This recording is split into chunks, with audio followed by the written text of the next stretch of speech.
Hi everyone, this is Kim, and today's painting is going to be a reverse pour. Something I saw Molly try, and I thought I'd give my hand at it. First color is Denim, which is my own mix of like phthalo blue and gray, I believe. Second color is a blue, which is phthalo blue and white. Then a light peach, which I don't remember how I made it.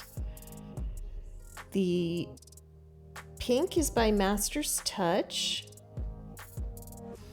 Yellow is by Master's Touch.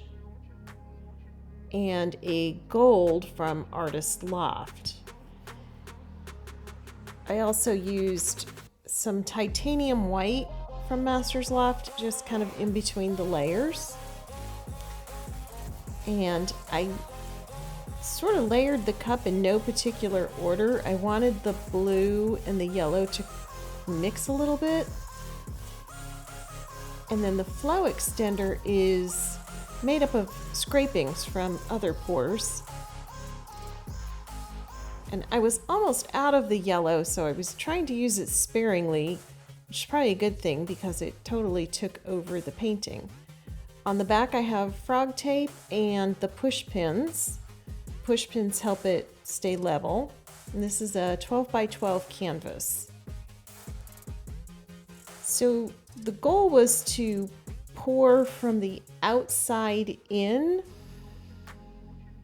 but it didn't quite work out as well as Molly's did. It ended up being more like a ribbon pour, which isn't quite what I wanted, but it still turned out okay. And the colors sort of seemed a little muddy at first, but once I stretched it, they were fine. I probably should have had those rings a little closer together on the outside. So I tried to fill back in, but it just didn't quite do what I was wanting it to do.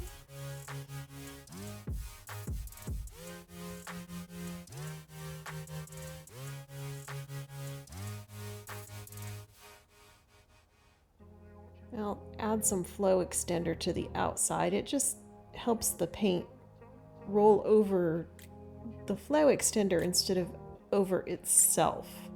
So you keep more of the colors you actually want on your painting. Although I got a little close to the edge there, I think.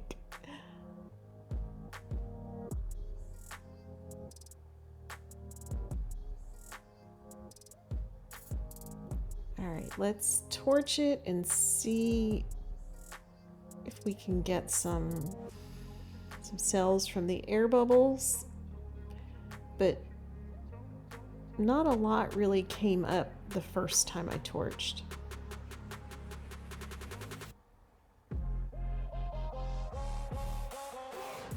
Goal is always to move quickly. So you can see it's kind of looking a little muddy, but I figured, what the heck, I'll stretch it out, see what it looks like, and then decide if I want to scrape it or keep it. And once I started to stretch, a lot of the yellow came out, which was kind of surprising since I didn't have that much to put in. I don't even think I had half of an ounce in my container. And part of why I'm doing a voiceover is you can see the little feet going by of my husband and my son, and they were kind of loud, and I'm pretty sure no one actually wants to hear them discussing. I don't even know what they were discussing, but I'm pretty sure it was some sort of bargaining or yelling about chores not done.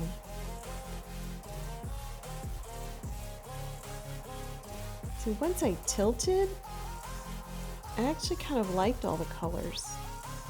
And I was actually trying to keep a little more of the yellow. But there was gold in this painting, and when it came through, there really wasn't a lot of gold. It blended with some of the other colors, I think. And in the end, you'll see that the light peach mixing with the yellow actually gave us a pretty orange. So now there's something in the paint. I don't know if it's a paint booger or a bubble.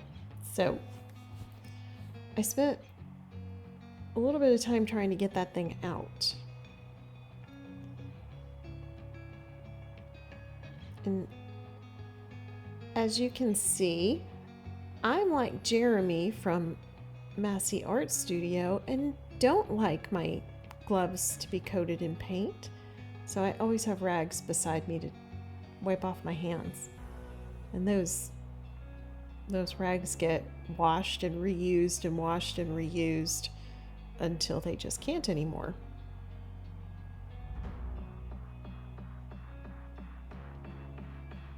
I'm actually retilting, trying to keep a little more of the yellow because I really liked the way it turned out. And I just had some in the cup to try and fill in some spots on the side that the paint didn't quite go over.